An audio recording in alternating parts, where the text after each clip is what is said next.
Ryland stepped off the transport pod, his boots sinking slightly into the damp soil of Earth.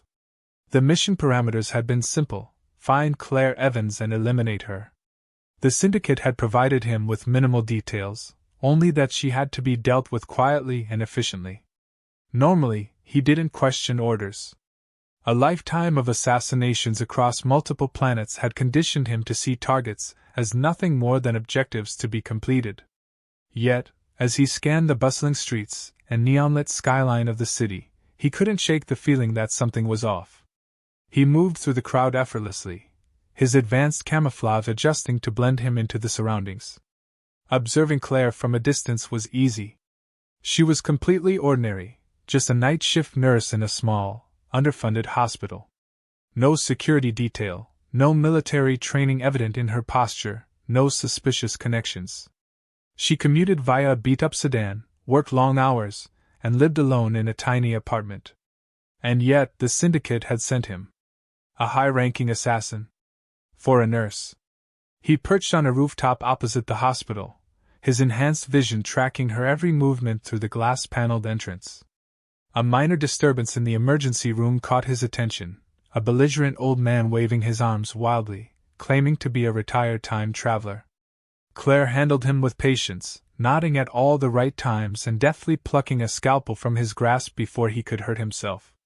Not 5 minutes later, she was helping a frantic mother whose toddler had swallowed a toy spaceship. Nothing about her suggested she was a threat to a galactic empire.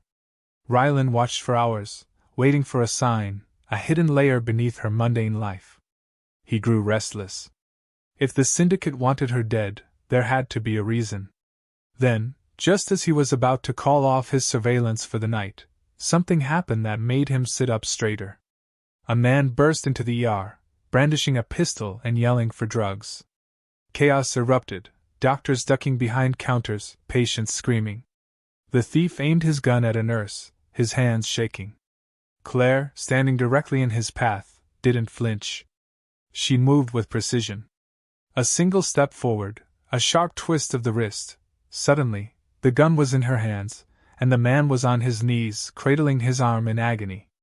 The entire maneuver had taken less than 3 seconds. That was not normal. Ryland exhaled slowly. His instincts had been right. There was more to Claire Evans than met the eye. The hospital returned to its usual hum of exhaustion and urgency. Claire, unaffected by what had just happened, filed her report and walked out to the parking lot alone, as she did every night. Ryland positioned himself on a nearby rooftop, lining up his weapon. The suppressor hummed softly. One clean shot. She wouldn't feel a thing. He steadied his aim. Claire hesitated by her car, her fingers tightening around her key. She looked up, directly toward where he was hidden in the darkness. It was impossible that she could see him, yet her gaze lingered. Then the lights in the entire parking lot flickered and died. Ryland tensed. He hadn't triggered anything. No interference from his gear. No Syndicate backup team nearby. This was something else. Claire exhaled, shaking her head, and got into her car. Ryland didn't fire. He could justify it a dozen different ways.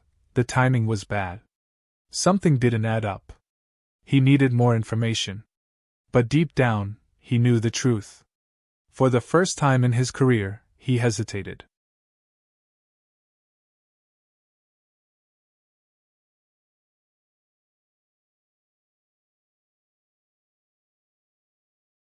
Ryland followed Claire's car through the city, keeping his distance, his mind racing. The Syndicate had ordered her death, but she had just demonstrated skills no ordinary nurse should possess. A simple civilian wouldn't have been able to disarm an armed man in seconds. A simple civilian wouldn't have looked up, sensing his presence when she had no reason to. There was more to Claire than her mundane life suggested. And then there was the blackout, the way the power had cut out just as he was about to pull the trigger. A coincidence? He didn't believe in those. She pulled into a parking lot near a 24-hour diner, the kind that smelled of old coffee and burned toast. From the shadows, Ryland watched as she slid into a booth, alone, rubbing her wrist absently. She seemed deep in thought, her movements slower, more reflective. He moved closer, studying her posture. She looked unsettled. Not afraid, but like someone whose world was shifting under their feet. Then she rolled up her sleeve, and Ryland's breath caught. The tattoo on her wrist wasn't just any mark. It was the mark. A swirling insignia woven with alien symbols, one he knew all too well. The Ardent Sons. He had fought against them. He had nearly died at their hands.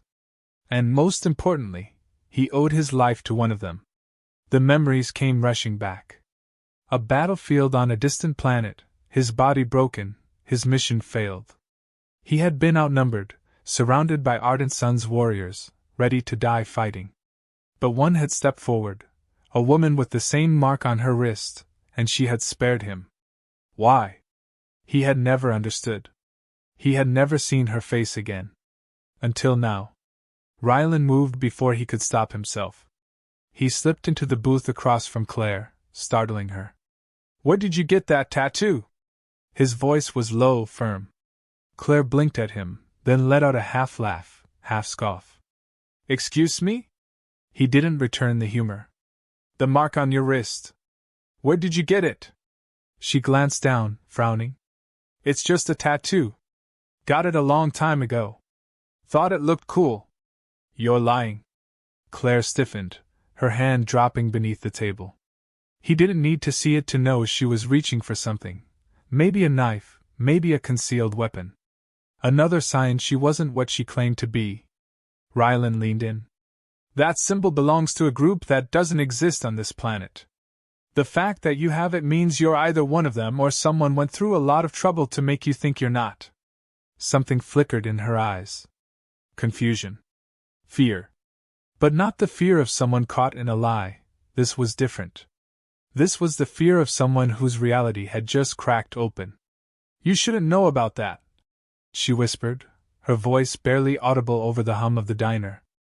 Ryland studied her face. He had expected denial, maybe even aggression. But this?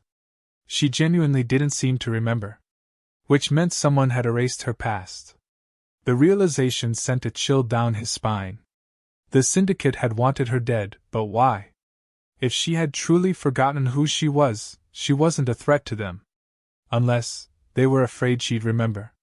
His orders had just become a problem. Ryland sat back, exhaling slowly. He had spent his entire career following orders without question. A target was a target. But this was different. Claire watched him warily. "Are you gonna tell me what this is about?" He stood. "No." She tensed. "Then what do you want?" He hesitated.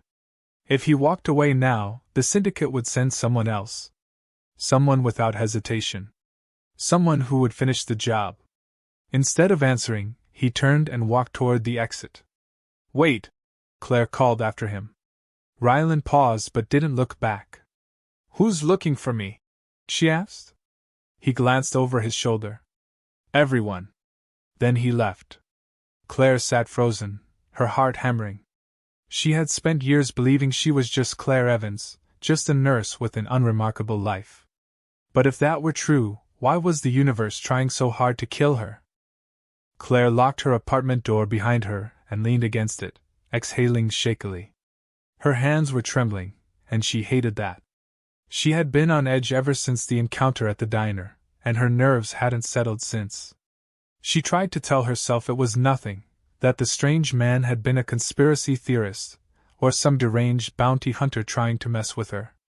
But deep down, she knew better. She walked to the kitchen, reaching for a glass of water, but stopped mid-motion. The apartment felt wrong. Not in any obvious way, everything was where she had left it, but the air had a weight to it. A stillness. Like someone had been here. Claire swallowed hard and slowly put the glass down without drinking. She turned toward the living room, scanning the space with forced calmness. The curtains were drawn, the lights dim. Nothing seemed disturbed. But the hairs on the back of her neck stood up. Then she saw it. A slight indentation on the couch cushion, too fresh to be from earlier. Someone had been sitting there. Watching. Her body reacted before her mind caught up. She spun toward the hallway, just in time to see the dark figure step out of the shadows. Claire didn't think. She moved. She sidestepped as the intruder lunged, using his own momentum to throw him off balance. He was fast, but she was faster. The muscle memory took over. Her body knew what to do before she did. She ducked, pivoted, slammed an elbow into his side. The impact sent a shock through her arm, but the man barely staggered. He grabbed for her wrist. She twisted out of his grip, dropped low, and swept his legs out from under him. He hit the ground hard, and she was on him in an instant, pressing her knee against his throat.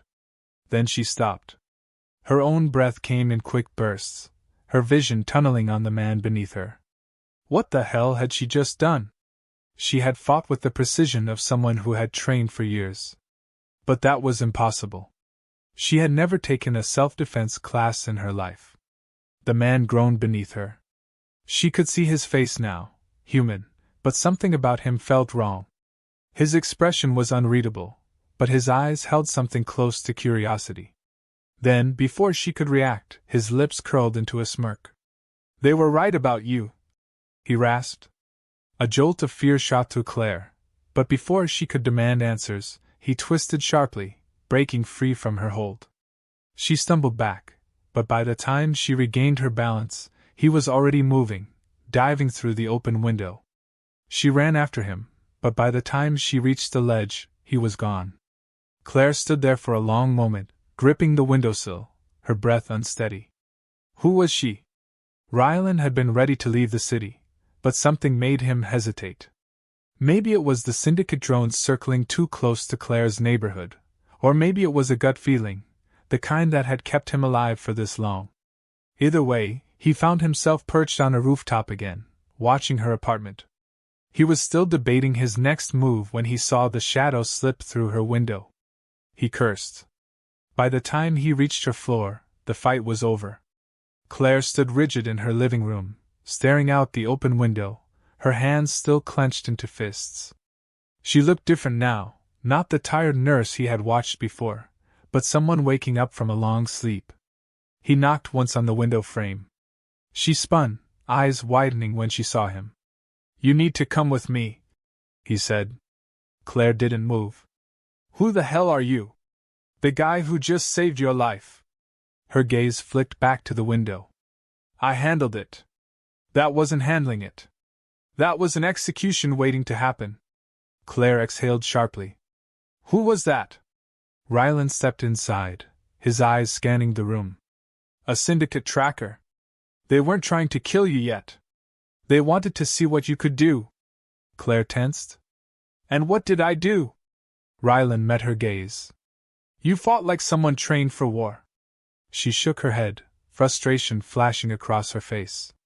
"That doesn't make sense." I'm not." "You are," he interrupted. "You just don't remember." Claire opened her mouth to argue, but she couldn't. Because she knew, deep down, that he was right. An engine roared outside. Rylan turned sharply toward the window, swearing under his breath. "They're here."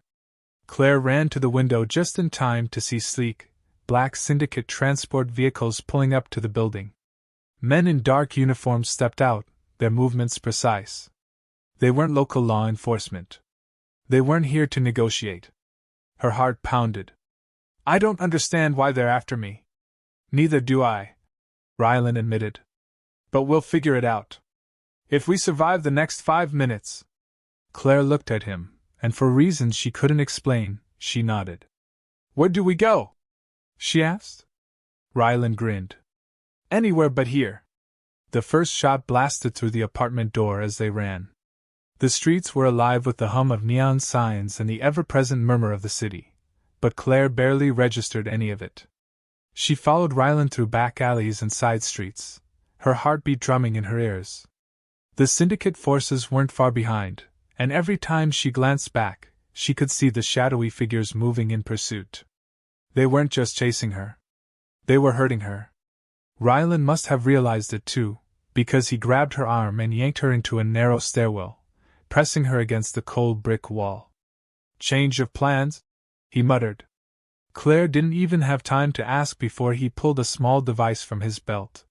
He twisted a dial, and suddenly, the space around them shimmered. The air felt heavy, the pressure in her ears shifting. Then nothing.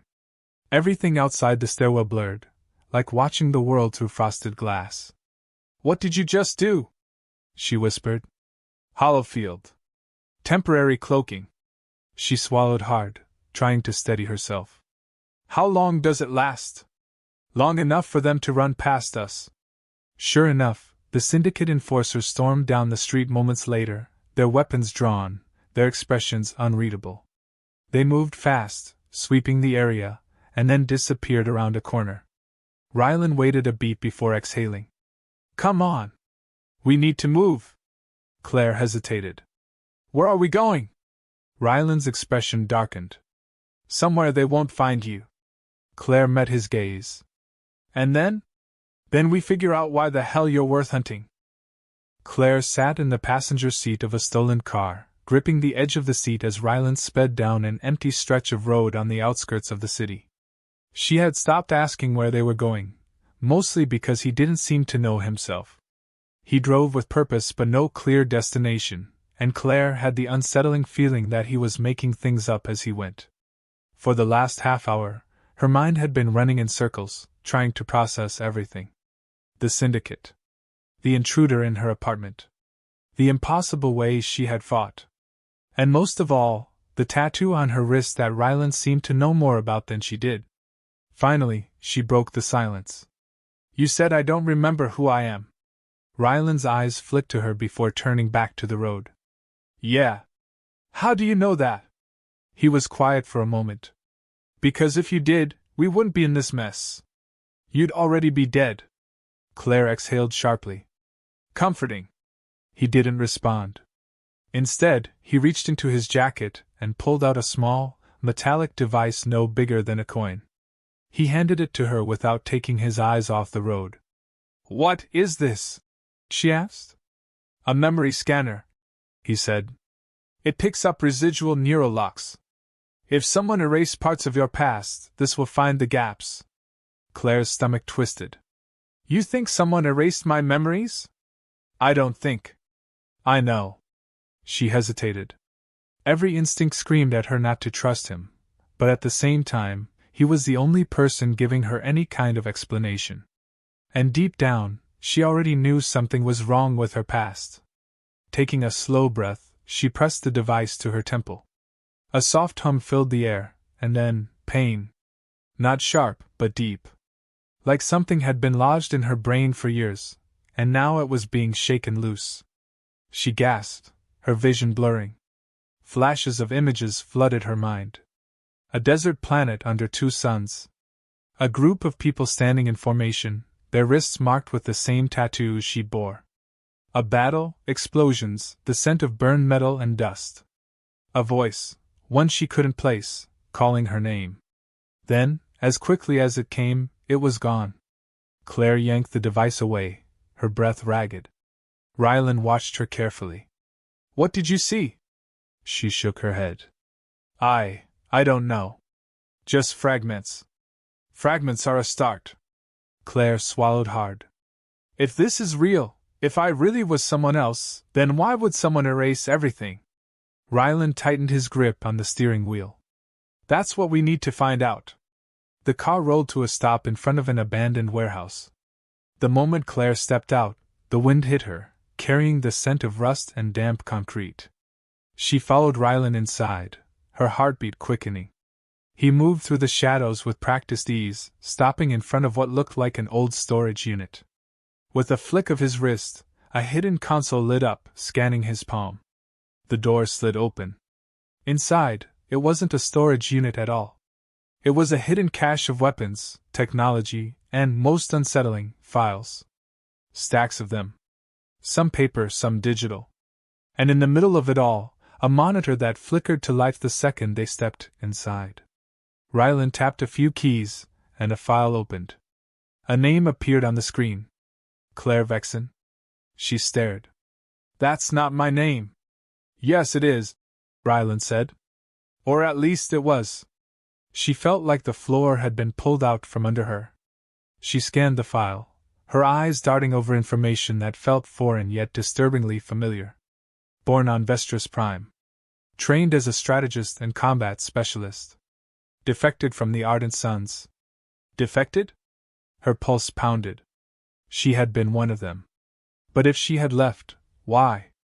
Then she saw the last note on the file. Classified status. Memory wipe authorized by order of. The name was blurred out. Claire's hands clenched into fists. Someone had ordered her to forget.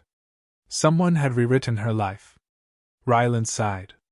Looks like the Syndicate isn't the only one with a reason to hunt you. She turned to him, anger bubbling beneath her confusion. You knew this whole time, didn't you? I knew you weren't just a nurse, he admitted. I didn't know you were a defector. Claire's mind raced. If she had left the Ardent Sons and the Syndicate wanted her dead, that meant she had been important to both sides. But why? What had she done? She took a shaky breath. I need to remember everything. Ryland hesitated. That's not always a good idea. She met his gaze, steel in her voice. I don't care. He nodded slowly. Then we find someone who can unlock the rest of your memories. Before they could say anything else, an alarm blared through the warehouse. Ryland's expression darkened. They found us. Claire's stomach dropped. They had no more time for questions. The alarm screamed through the warehouse, a piercing sound that sent adrenaline surging through Claire's veins. Ryland was already moving, grabbing weapons from the cache and tossing one to her. Take this. Claire caught the small pulse pistol on instinct. Her fingers curled around the grip like they had held it 1,000 times before. It should have felt strange, foreign, but it didn't. It fit her hand like it belonged there. The warehouse lights flickered. Outside, she could hear the low hum of hovercraft engines and the rhythmic stomp of boots on concrete. They brought a full squad, Ryland muttered. They really don't want you leaving here alive. Claire's heart pounded. Less than an hour ago, she had been a nurse, questioning everything about her past. Now, she was standing in a hidden weapons cache, holding a gun, about to fight for her life. Except it didn't feel new. It felt familiar. Ryland crouched by the entrance, peering through a crack in the metal door. We're surrounded. If we make a run for it, they'll cut us down before we reach the street. Claire inhaled sharply, something clicking into place in her mind. There's another way out. He looked at her. How do you know that? I don't, I just... She squeezed her eyes shut. There has to be. Ryland studied her for a second before nodding. Then lead the way. She turned on instinct, moving deeper into the warehouse. Her feet carried her toward the back, past the rusted shelves and crates. Her pulse quickened as she approached an old loading dock. There. A hidden panel, barely visible against the wall. Without thinking, she pressed her palm to it. The metal groaned as a concealed passage slid open. Ryland let out a breath. Okay, that's not suspicious at all. Claire didn't answer. She didn't have time to question how she knew it was there. She just knew. They slipped inside just as the main doors burst open behind them. Claire and Ryland sprinted through the tunnel, the sounds of Syndicate soldiers echoing behind them. The air was damp, the space tight, but Claire moved with certainty.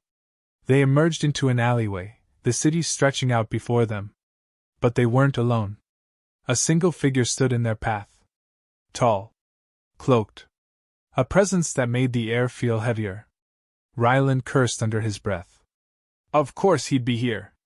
Claire's stomach turned as the figure stepped closer, revealing a face she knew, but couldn't place. The moment their eyes met, a wave of memory crashed over her. A training field under a violet sky. A sparring match, fast and brutal. A whispered promise. His voice cut through her thoughts. Hello, Claire. She staggered back. You know me. His expression was unreadable. I knew you. Before you chose to forget. Ryland raised his gun. If you're here to take her, you're gonna have to fight for it. The man didn't even glance at him. I'm not here to fight. I'm here to warn you. Claire's hands clenched. Warn me about what? The man took a slow step forward. The syndicate wasn't the one who erased your memories. The words hit like a punch to the gut. Claire shook her head. That doesn't make sense. If not them, then who? He looked at her. And suddenly she knew. The Ardent Sons. Her own people had done this to her. Ryland's jaw tightened. Why? The man exhaled. Because she was the only one who could stop them. Claire's head spun. This wasn't just about a memory wipe. This was about control. About power. She had left the Ardent Sons for a reason. And now she had to remember why. Ryland turned to her. We need to get off-world. Now. Claire met his gaze. For the first time, she wasn't afraid of the answer. She nodded. Let's go. The war wasn't over. It was just beginning.